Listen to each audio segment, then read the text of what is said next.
Ilaan natin siya sa ano. Mahirapan. Pwede na yun. Diba? Nakasabit tissue kaya. Pwede na yun. Yan guys, ilaan natin.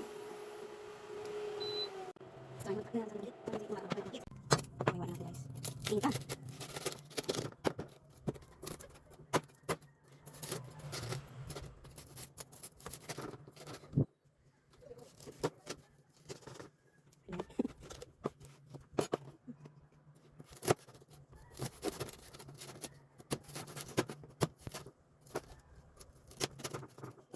Mga isa. Tingnan natin guys.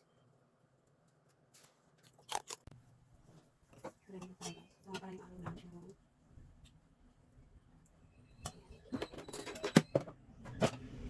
Nasa ating bunso. Bunso. Hindi sila po kain ng taba guys. Hindi na ng taba. Ito naman sa aking pangalawang ginagis. Yan siya ay mahilig siya sa nilagang itlog. Kaya na rin ang taba guys. Wala na kayo. Gusto. Sa aking pangalay. Ayan. Alam naman guys. Dinner na naman siya. Kasi hindi na magsasain. Ayan. Kung hanap lang yung gusto. Marami lang buko. Marami lang sa akin. At naglalaba ko. So ayan yung taba. Ako lang nakain na guys. Pwede na yun. Karamati kami. Yun guys. Yan namin lunch na yun. Kain po. Sana kayo ay habang nanonood ay busog na or kakain pa lang. Dahil.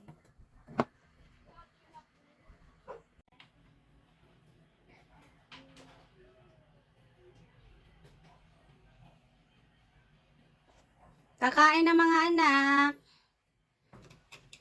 Ito nga pala guys, kalamansi yan. Nilalagay ko lang siya sa freezer. Kasi pag hindi siya pinreaser, mabilis mabulok. Ano yun? Kaya ito ginagawa ko. Kain na mga junakis. I thought I saw. Where's mine? I remember we eat this in Lola's house. Lola lang ba? Opo. Saan kong kalamansi? Ano? Okay guys, sana po. I want to drink one of them.